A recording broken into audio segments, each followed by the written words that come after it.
That's 15 seconds. So thanks for coming and attending the November 19th Design Review Commission. Can we do a roll call, please? Thank you, Chair. Commissioner Case. Here. Commissioner Riley. Here. Vice Chair Basting. Here. Chair Newsom. Here. All are present. We have a quorum. Thank you.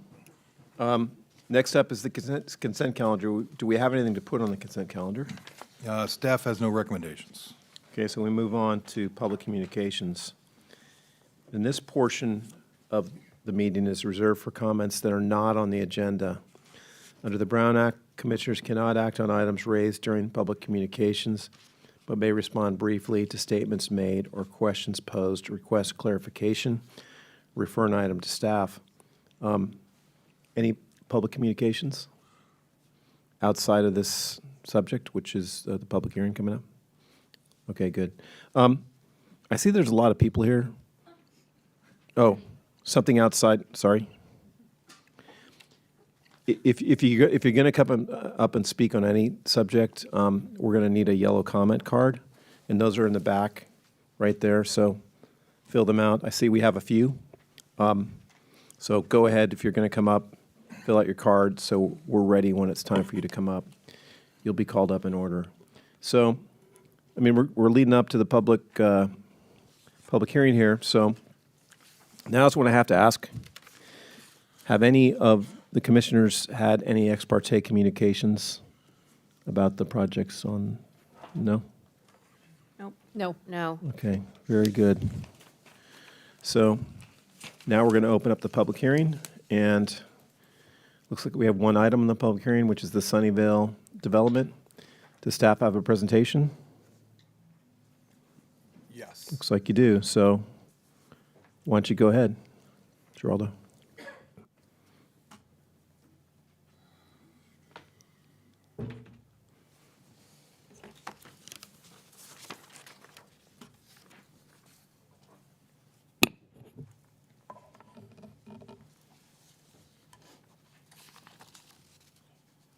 So good evening, Design Review Commissioners. My name is Gerardo Victoria.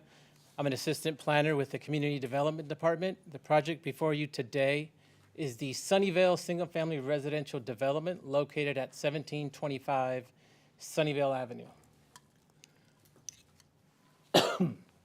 So just some site context. The general plan designation for this site that's right here outlined in yellow is single-family medium, which allows 3 to 6 dwelling units per acre. The zoning, which is located down here, is residential 8, and it is surrounded by other single-family homes. To the right, if you're standing on Sunnyvale Avenue, to the right is the Taiwanese Cultural Center, located right here. The front picture is the front of the property, and the bottom picture right here, there's a driveway on the right-hand side that comes down, and this is taken on the interior of the parcel where you see the single-family home, accessory structures here, and on the front there's also an existing single-family residence. So the project description is to demo 2 existing single-family residences and accessory structures, construct an 8-lot subdivision with a private street, construct a 5-foot land dedication fronting Sunnyvale Avenue, 8 2-story single-family homes, one of which will be an affordable unit. The project has density bonus, which is requesting 14 waivers from the development standards, new landscaping, a new bioretention area, new 2-foot concrete retaining walls, and a 6-foot privacy fence or fences, removal of 35 trees, 11 of which are highly protected in Walnut Creek. They include valley oaks and black walnuts. The project was filed under SB 330 application in June of 2025, and the development application, which is before you today, was filed in July of 2025. So just a timeline of where we are. We are here before you tonight for your input at a study session for the major subdivision, the design review, which includes the site layout, the architecture, the landscaping, the colors and materials, the density bonus, the tree removals, and the tree drip line encroachment permits. The project will be scheduled at Planning Commission for their consideration at a later date. So under SB 330, city review is limited if the project meets all the applicable standards, which means it cannot be denied. Density cannot be lowered without specific findings of health and safety impacts. It vests the ordinances, city policies, and standards when the pre-app was submitted, which was submitted in June of 2025. The project is consistent with the city's objective standards and the city's design standards. So the density bonus request. So the base density of the site is 3 to 6 dwelling units per acre. The site is approximately 0.93 acres, which equals a density of 5.58. So with housing, we always round up. So the base density for this site is 6 units. The state density bonus law, because they are proposing one home dedicated to low income level, they're providing a 17% density bonus, which allows them an increase of 30.5%. So that's 1.52. You round up to 2. That gets them to the 8 maximum single-family homes. So density bonus law allows relief from the regular development standards that would physically preclude the housing development to be built. The applicant, as stated on the previous slide, is applying for 14 waivers.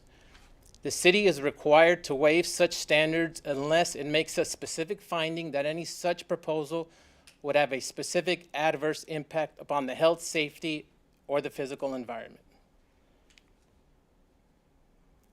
So these are the 14 requested waivers. I'm just going to call out a couple of them. So the minimum lot size in the residential 8 zone is 8,000 square feet. They are proposing 4,100 square feet. The minimum front yard setback in the residential 8 zone is 20 feet. They are proposing a minimum front yard setback of 4 feet. I'm going to stop right there because in the staff report, I incorrectly noted a 3-foot front yard setback. It is actually 4 feet. So I just want to bring that up to clarify. So this is the existing site plan. As you see here, there's one single-family home here. There's another one right here. There's an accessory structure located here, here, and here, and then there's one over here. So this is their proposed site plan. An 8-lot subdivision with a private street with a hammerhead turn between lots 7 and 8. This is the new bioretention area with a 5-foot dedication located here. It calls out for a 6-foot fence on top of 2-foot retaining walls in certain parts of the property, here and over here. It calls out a 6-foot fences all along here, to the rear and to the side over here. The property is sloped from front to back. I believe it starts right around this area and it just slopes upward to the back. So the floor plans for this proposed project are all the same. 3 bedrooms, 2.5 baths with an ADU.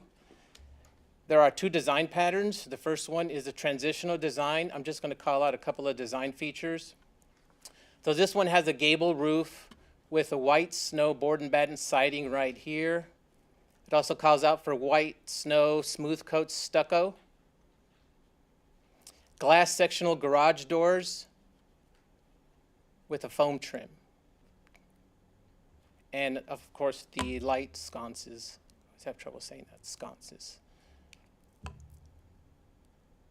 The second is the Plan 1 Bay Area. Calls for a hip roof, evergreen fog horizontal siding located here, and evergreen smooth coat stucco along the bottom. I should point out the left elevation drawing on here calls for bullet windows to the rear of this single-family residence, which would be on lot 8.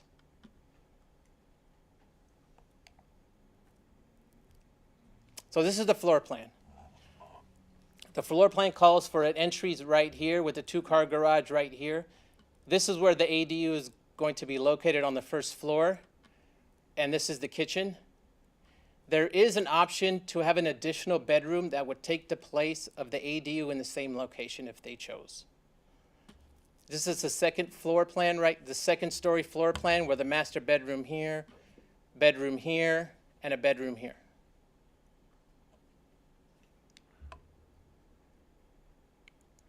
So the landscape details, the project calls for new landscape in a new bioretention area right here.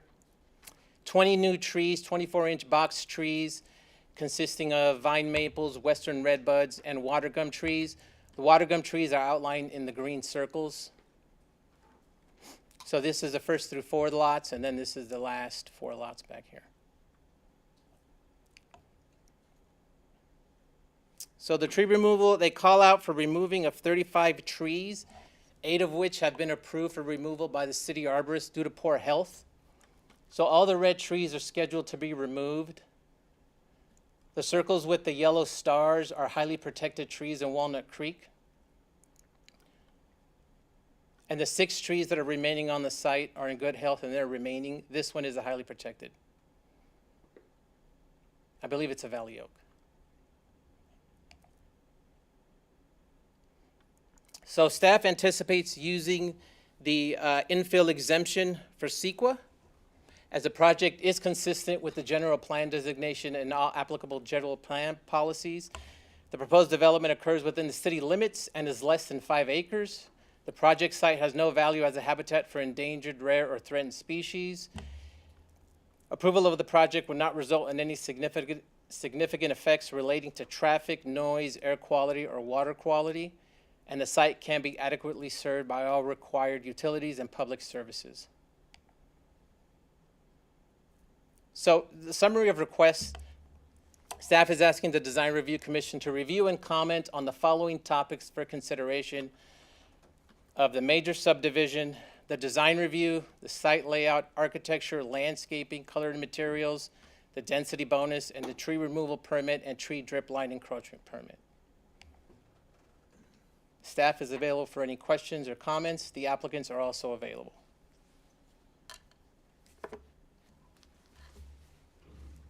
Any questions, folks? I would like some more information on the ADU aspect of this development, sort of what went into that idea and where those, what is sort of the proposed purpose of those spaces? Okay, Are they to be rented, family, just kind of what the thinking was? I could defer that to the applicant. Okay.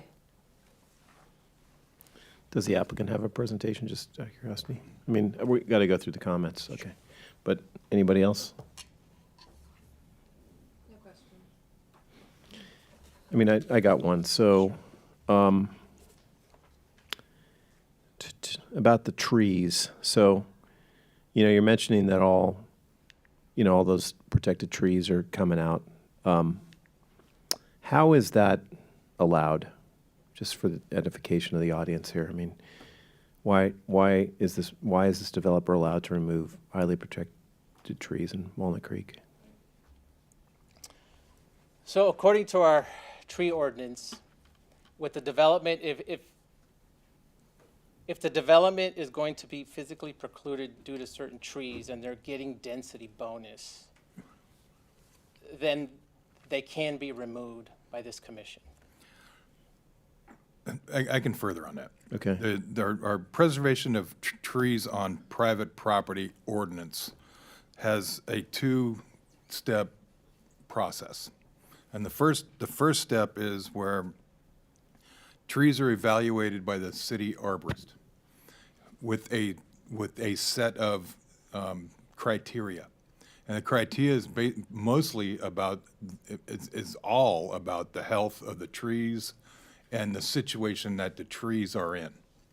And if they're not, in great shape, well, let me just say, if they're in great shape and they're a part of a grove or they're natives or whatever, you can't make a recommendation to remove them. And when that happens, it goes to the next step.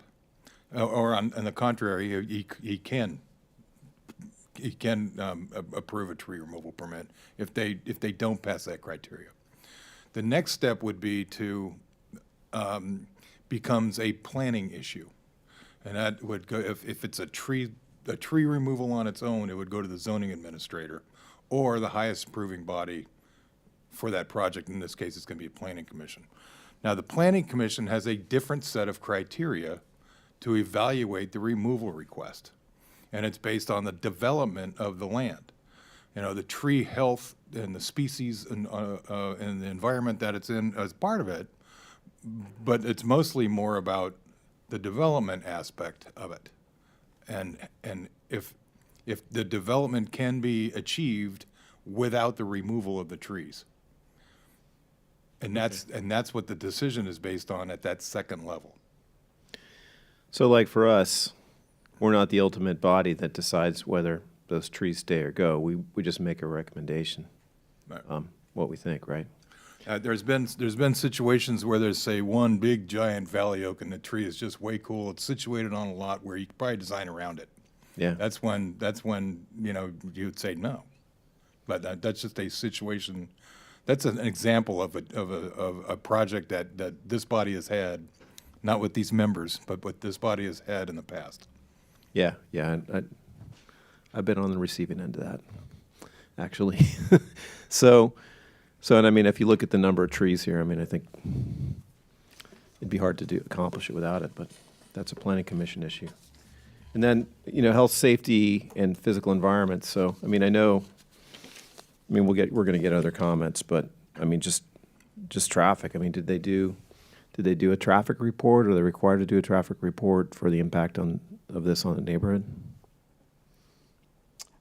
The project has been routed to our traffic division, and they're meeting all the standards. So they are meeting the standards, and it's not required to have a traffic report. Okay. Also, it was routed to fire, and fire's email back to staff in August of this year was they are meeting the standards for the private street and access to the lot. Okay. I just asked those questions because I know they're going to come up from this audience, so I figured we'd answer them in advance. Okay, so then, with that said, let's move on to public comment, right? The applicant is Oh, available. the applicant. Does the applicant do we have questions for the applicant? Is the applicant here? Yes. Okay, do we have questions for the applicant? Well, my question of the purpose of the ADUs, the intended purpose of the ADUs, Okay. and any parking issues with that. Okay.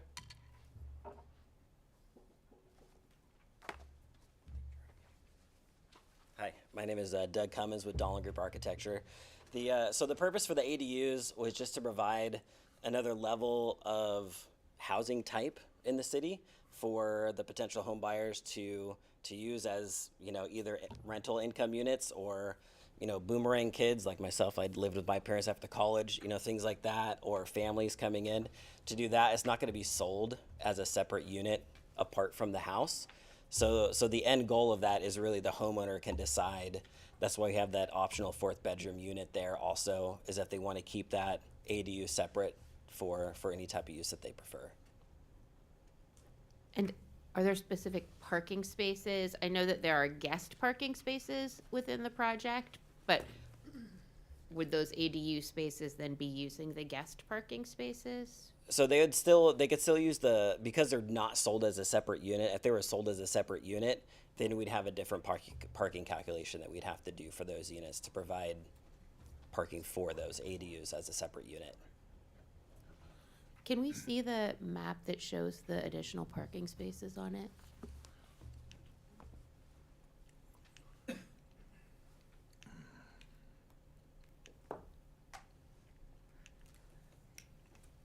Sorry, it's a new clicker. That's okay. I've been there.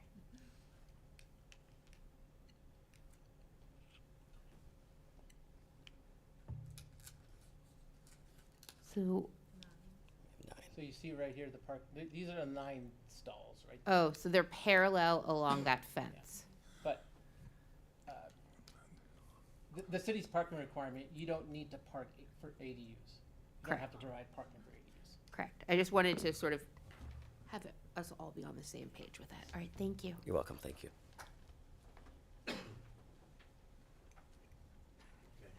Anything else for the applicant? All right, so then we're going to go ahead and start public comment. So they're going to call out your name and come up again. If you haven't turned in a card and you want to talk, turn in your card.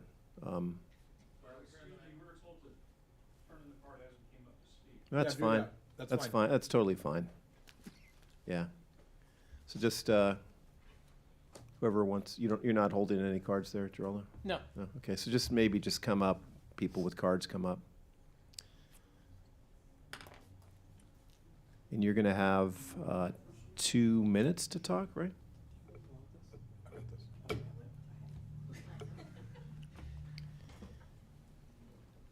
You got 2 minutes. Okay. Please introduce yourself. Hi, my name is Jill Lickdemanzi, and I have grown up and lived at my house at 1689 Suncrest Court, which backs up to the existing project. So I've seen a lot of changes on Sunnyvale Avenue during that time. I beg to differ with Section D about traffic patterns. We already have a lot of traffic down Sunnyvale with people parking their cars overnight on the street. So I think the density of the project will really affect traffic even further. So that's one concern. Physical concerns, of course, I'm concerned about removal of all the trees. That takes away all the privacy for those of us on Suncrest Court that back up to the project. And since the houses will be 2-story, although they have bullet windows for privacy, we don't. And so, everybody will be looking into our backyard. And it's not just one house, it's 2 houses and then a quarter of a house on each side, because I've looked at the plans. Also concerned about the wildlife. We do have an owl. There are so many squirrels in those trees, and I know it is a project and that happens, but I'm just wondering what happens to all the wildlife that's out there. In addition, the 6-foot fence I'm concerned about. I believe we could have a 7-foot fence around the perimeter, and since we're going to be having 2-story homes behind us, it would help to have a little bit of privacy since we're taking away the landscaping in this project from it. And just a general concern, we have dogs, so what happens when the fence comes down and how quickly will that happen? It's a logistical thing for us. In the entire time that I have lived there, we've never had a project on Sunnyvale that's as dense as this. So thank you for listening. Thank you. Next.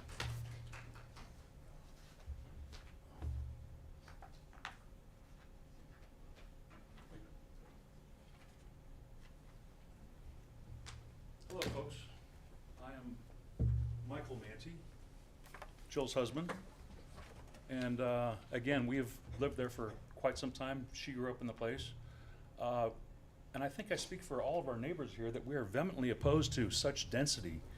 8 houses in a spot that only had 2 before.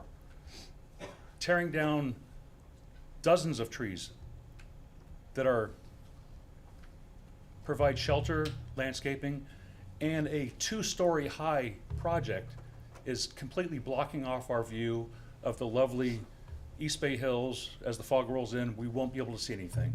They're going to be viewing us from their 2nd-story house. 2 stories and 8 units is way too much. And I think all of us would agree. I'll let them speak for their own mind, but it is just way too much. 3 houses, 4 at the most, single story would be acceptable. And I'm not opposed to progress and rebuilding, but 8 houses at 2 stories, they're just trying to throw in housing units that are not appropriate for our area.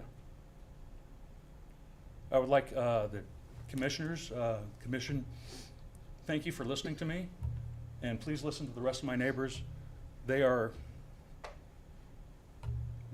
much to say also, much more than I do. But 8 units at 2 stories is way too much. Additionally, tearing down the trees, beautiful trees, black oaks, black walnuts. As my wife said, they're providing housing to, or habitat, I should say, to owls, squirrels, raccoons, possums. And thank you for listening to me. Thank you. Next up.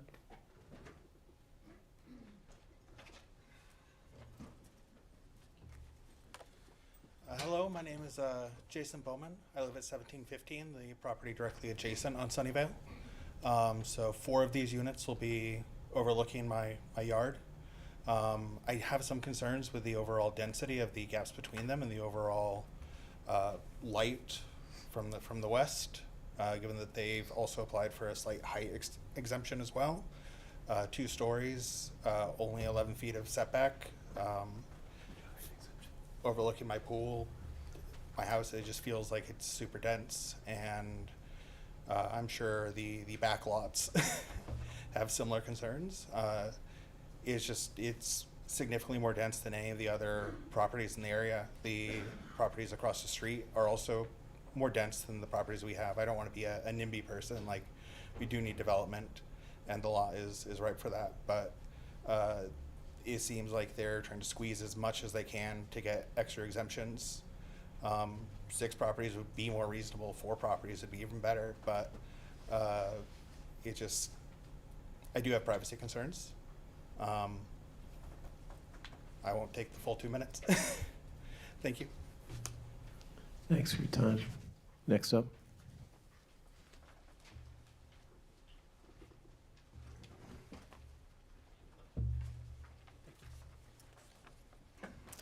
Hi, thanks for taking our feedback. My name's Laura Cottrell. I live at 1687 Suncrest Court. So I am in the back end, and I will have 2 houses as of now facing us. So adding on to the privacy and the shock of it, actually, there's so much foliage that is shared foliage along the fence line, and with the development, all that will go. So not only will we have the houses leaning over us, we won't have that foliage screen anymore, because it's all kind of blended along the fence line. I hear owls every night in those oak trees. And it's shocking to me that we're going to take out all the trees except the palm tree. The oak trees are majestic. It would be great if they could build around it, even saving one of the big healthy ones. The other thing is the ADUs that you brought up. One thing we talked about was like Amazon delivery, coming and going, garbage, whatever. It's just going to increase traffic, parking, but the 8 units is really shocking for our department, our neighbor. I think that's it. Thank you. Thanks. Next up, anybody else?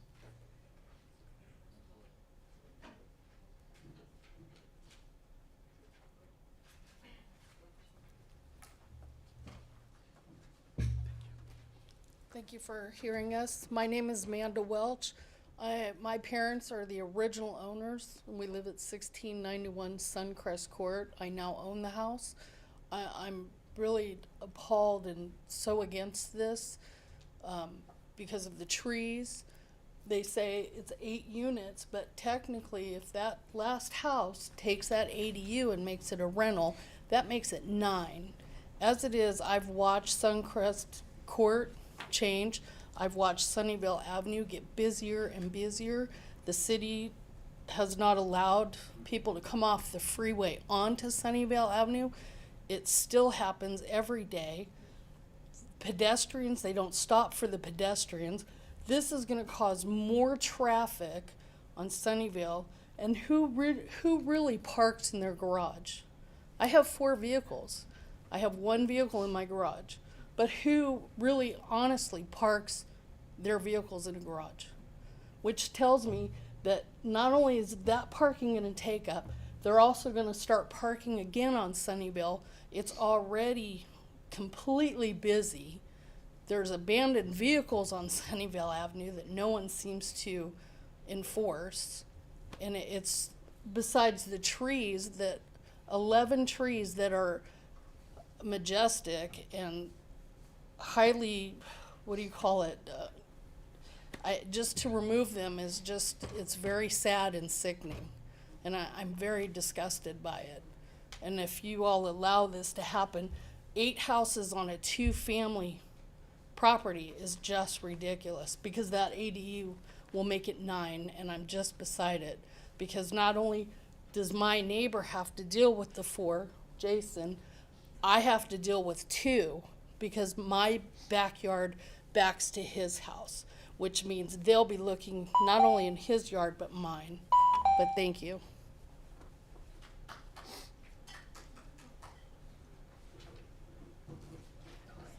Thank you. Anybody else? Okay, good.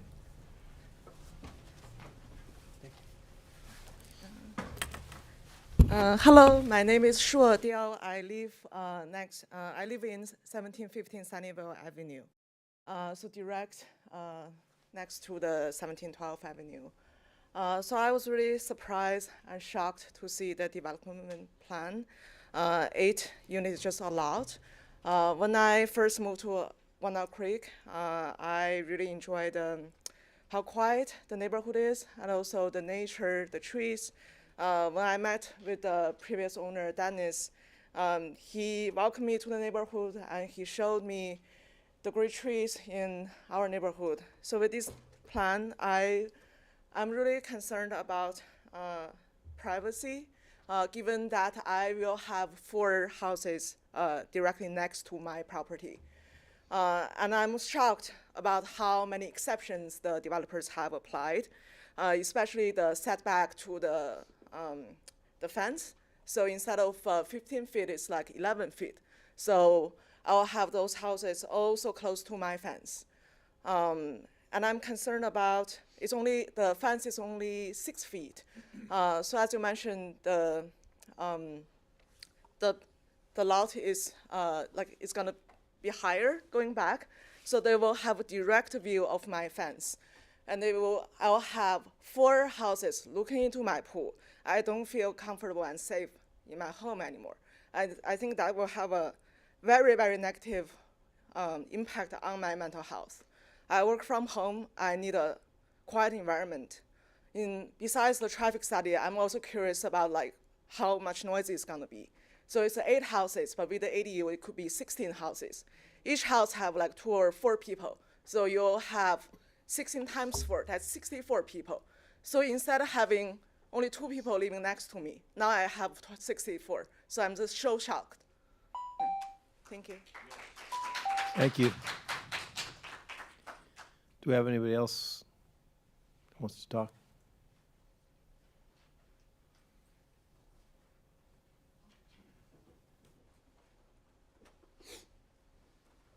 Thank you. Hello. Thank you for taking our concerns and feedback seriously. My name is Martin. I'm a neighbor also to this development. And yeah, I have several concerns, definitely on the height variance, the traffic that this is going to create. Again, we're talking about 64 people, potentially 16 independent units. Another thing is, yet they may not be able to sell them today based on the law that it is currently in place, but who knows, maybe in 5 years or 10 years or however long, whether the laws change, maybe those units could be sold individually. Other things, I mean, I'm looking at all the variances on the setbacks, the rear and the side setbacks, and obviously none of these are meeting the standard fire requirements. So I'm, wondering what's being done to actually mitigate that. And the other thing is traffic, more cars. We're talking, yes, someone already mentioned Sunnyvale is extremely busy as it connects right into the freeway. There's no bumpers or nothing of that sort to actually prevent people from speeding. There's routinely races on that street. Not that it's this development problem, but we're adding more to the traffic. There's routine accidents. And yeah, fire danger. Obviously the trees, that's pretty wild, because as a homeowner, I had to go through that process to get trees removed from my property, and it was a hell of a lot more difficult. And yeah, and somehow my permit was only covered 4 trees, so I had to apply for a permit twice. Anyway, point being, there's just a lot of variances that are being granted here. Thank you. Do we have anybody else with cards?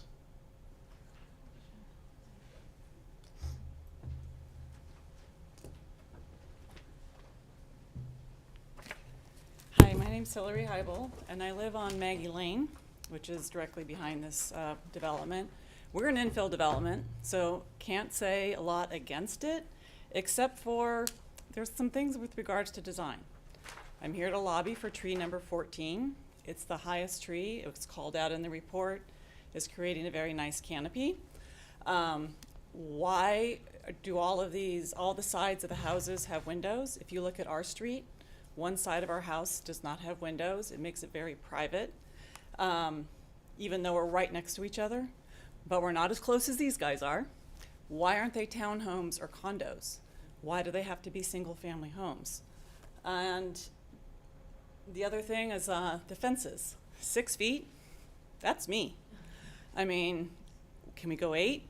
Especially maybe on the backside here. I don't know what the elevation is with regards to Maggie, but if one is higher, like a lot of these people have said, you're gonna be looking directly into somebody's yard, and that's just not super nice. And then private road, because if that is correct, to me, that's opening up a big can of worms. Our street has a lot of issues with parking. People get very protective of their parking. And if you're on a private road, you can't call anybody. You're gonna have to deal with it on your own. Thank you. Thanks. Anybody else have a speaker card, want to talk?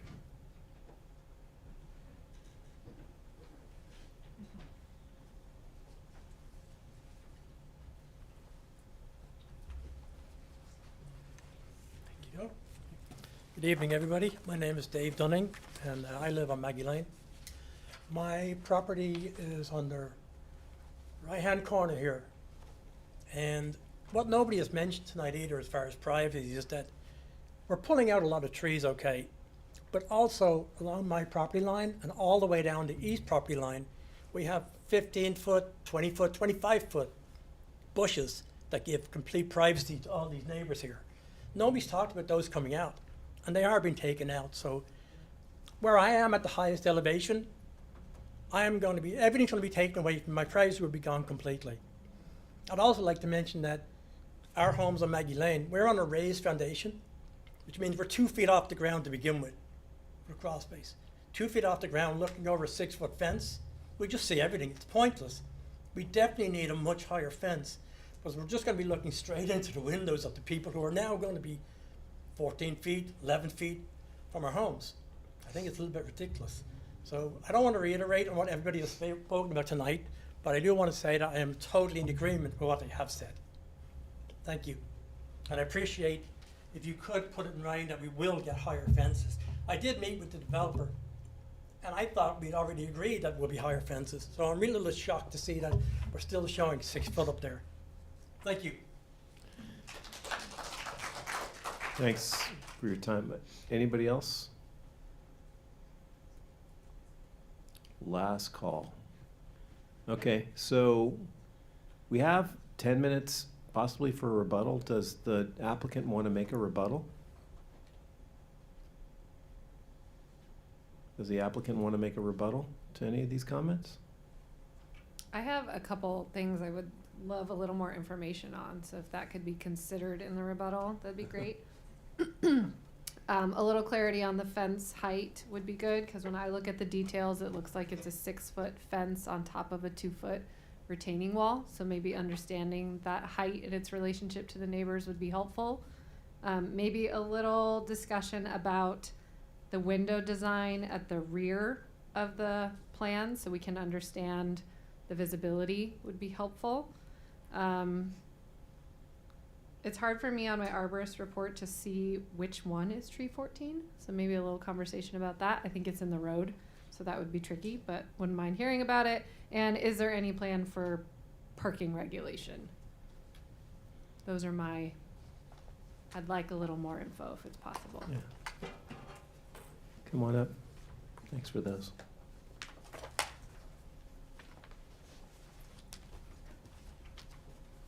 Hello, Doug Cummins again with Donald Group Architecture. So for the windows, let's start with that one. So specifically, one of the comments was privacy for lot 8. So we did move that house further away from the lot line to help provide a little bit greater privacy to that neighbor. And then also along that side of the house, we're gonna put in bullet windows at the stairs. So there's really no visibility as you go through the plan itself. You're walking through the staircase. You're not stopping anywhere to look into that side yard. And then also the rear of the homes, the second floor is set back in 50%, 60% of the home. So it's actually gonna come back pretty far. As you see on that rear elevation on the left-hand side, there's just a little bullet window, or transom window we call it, at the top there. And then there's 2 windows there which are required for fire egress into that bedroom. So we have to have egress windows per code for that bedroom. So we tried to limit, that's why we pushed that bedroom back to get, a little bit greater separation there, which would be greater than 20 feet from the standard setback at the rear for that home. For the heights, also we're not asking for any height variance on this, where per the city standards on the overall heights that were allowed on the home. And then we looked at where this hip roof has a little bit lower pitch. So where this home is placed, having sight lines off of that kind of bring the house down a little bit more. The gable, just in the design of that home, that one, it might feel a little bit taller, but this one kind of helps break that down. So we put those at the ends to kind of help break down that mass when it gets to the neighbors as well on that side. Sorry, I know I'm missing a couple things. Fence heights. Fence heights. Have our civil engineer come up, top up fence heights. Good evening, Justin Joseph, CBG Civil Engineers. I can speak a little bit more to the retaining wall height. So we have a separate grading plan. Effectively, like you said, there's a 6-foot wood fence, which is on top of a retaining wall, which is roughly about 2 to 3 feet. So effectively, we actually sit lower than the neighboring properties, about 2 to 3 feet, kind of on the adjacent residential side. And on the church side, that's where about a foot and a half above.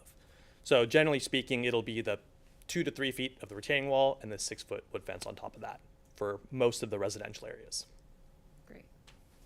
So for everybody's education, let's explain that. So if the new development is 2 feet under the existing, that means the existing the neighbors will be looking out at an 8-foot, 2 foot of wall and then 6 foot of fence. But from the other side, from the new development side, it's a 6-foot fence, right? It would be, since we're lower, they'd be seeing the bottom of the retaining wall, which is the 2 feet, and then the 6 feet would be the exposed height. So it'd be 6 feet for the neighbors on the higher property, and then the new development would be the full 8 feet, because they would see both the wall and the fence on top. Okay. That answer your question? Did they get all your, did you get everything answered? Tree 14, do you know anything about that? Anyone? Other than it's in the road. We can't reopen public comment, sorry. I'm sorry, Phil. My mic was on.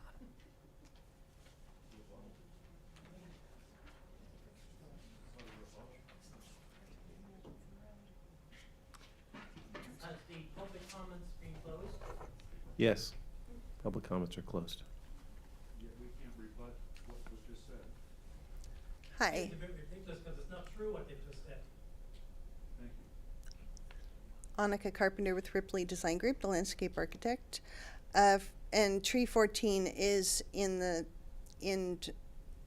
close to the center of the road across from lot 8. So.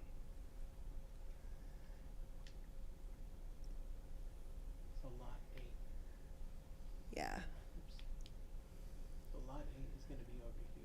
correct. So if you pull down from that, and it is down, not that one, but it's below that one. Right here. That one is actually tree 14 to the right there. Just It hold this doesn't, down. yeah, it's, Which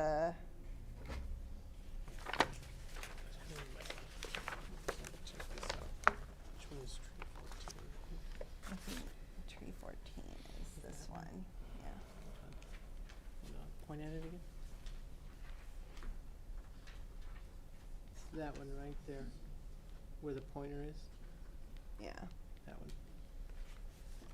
Okay. So it's pretty much in line with the backing out of the driveway. Okay. So, on lot 8. Can we maybe go look at the new plan for a second to kind of approximate where that is?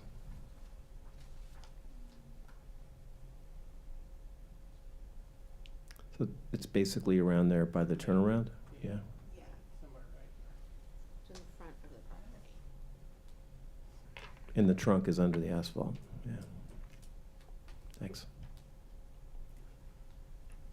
I have a question on that note a bit.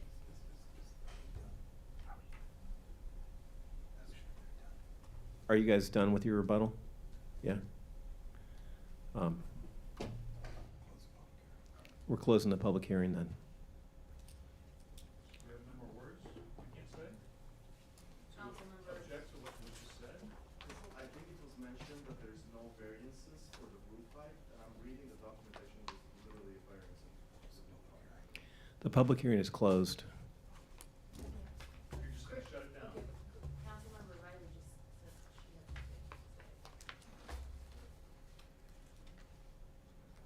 Commissioner Riley, did you have something you wanted to, you had a question? I had a question for the landscape regarding the landscape plan. I mean, is that allowed? To bring up the landscape architect again? Yeah, is that allowed? No. Yeah. I mean, come on up.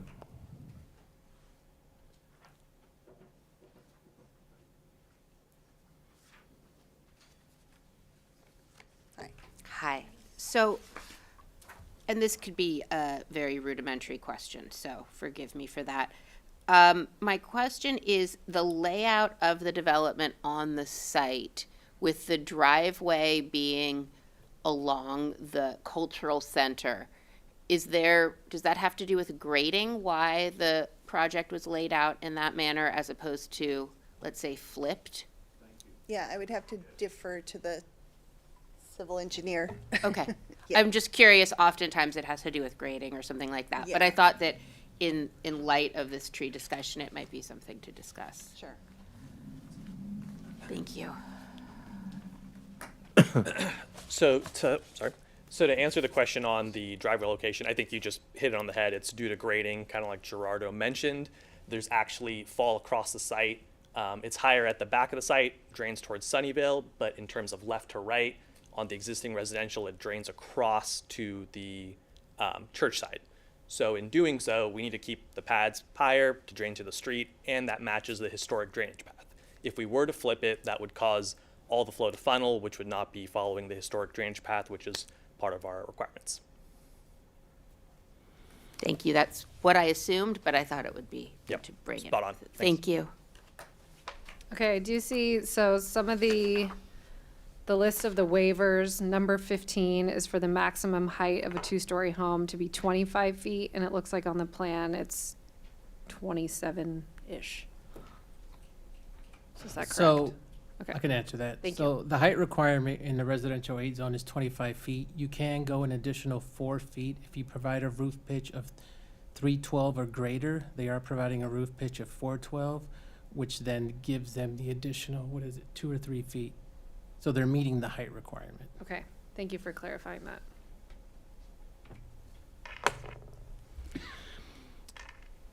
Okay, so with that the next thing to talk about is commissioner comments, right? So let's go and get into it. You want to start? I always start. You guys are the worst. That's okay. I'm ready. But thank you. You are not the worst. So I feel as though the architecture and the landscape and the grading and all are fine. My trouble is with the site design, which is something that we're really limited in our ability to have any barriers against. So I don't love the trees being removed. I hate the habitat being removed. I understand it's a higher density, which is difficult to adapt to in a neighborhood that's primarily single-family homes that aren't this tall. I think of the site plan that is proposed, that we have minimal impact on, the design that's been done is good. I like the architecture. I think that the consideration for the site grading and stuff is appropriate. Yeah, it's just unfortunate that it is zoned the way it is. Thanks. So, Next. couple of things. I don't know how much we can, my understanding is we are making suggestions that will then go to the planning commission, correct? Correct. So, when I look at the site layout and the landscape plan and the fencing, it seems to me that it would go a long way if we could have those fences that face the residential neighborhoods to sort of be as high as they can be without seeming like barricades. So if that could be discussed, and if possibly the developer could sort of confirm, work with the neighbors more to kind of come to a clear resolution on that fence height, I think that would be very helpful. But the fence height would be 7 feet then, so you could do a perimeter fence of 7 feet. And the second thing is in looking at the trees in the landscape plan, I too really appreciate the habitat of the creatures that live around me, as well as the borrowed view, which is what you all are enjoying. If there could be any way that the trees planted on the perimeter could be species of stately size within, while also protecting the structures they are going to be planted behind. Some of the, just looking like the Loris, the bays max out at 30 feet, but I know that they're very slow growing trees. So if there could be a look at getting as much canopy as possible around the perimeter, I think that would make for good neighbors. That's my comments.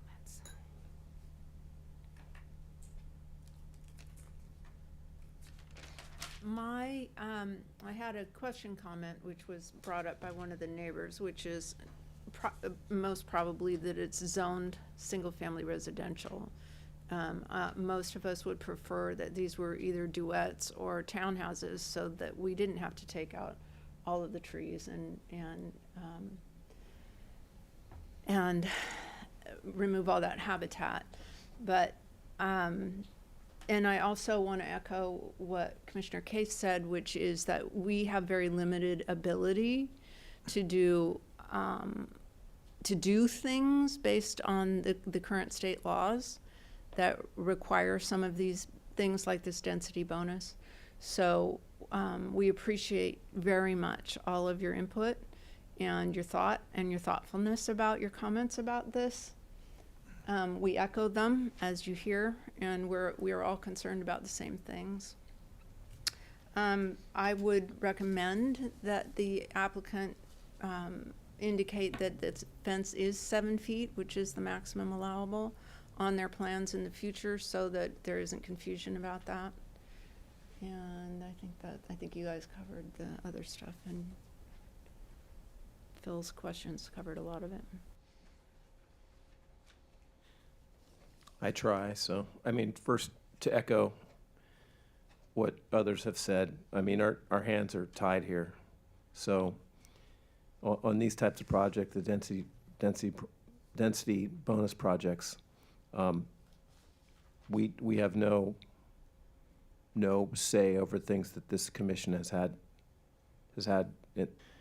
Well, I'm hearing out here that might be the case. So, you know, I'd say when this project goes to the planning commission, I'd say the applicant better have an answer for that, about how that would be mitigated. Those are my comments. And thank you all for your comments. Wish we could do more. So, Mr. Secretary, do you want to try to summarize that? Yeah, thank you. All heard a lot of comments, a lot of echoing. It seems that the takeaways are the increased fence height, the perimeter fence height anyway, to 7 feet, and to increase the canopy around the perimeter again, and maybe some larger trees. Do they come in at 24s? Yes. They're all at 24s. I know you. I'll look to Commissioner Case. I know you don't get a whole lot more if you do a 36-inch box tree because they grow slower. Is that typically the case? You might have a greater trunk when you put it in, and it's the thought is that if it's a smaller box, it initially is smaller, but it may adapt and grow more quickly. But if it's a bigger box, it's bigger on day one, and it may hypothetically grow slower. But as my fellow commissioner mentioned, maybe we select species that are faster growing. That could be part of the criteria, which means you're not going to get oak trees. Just saying that out loud.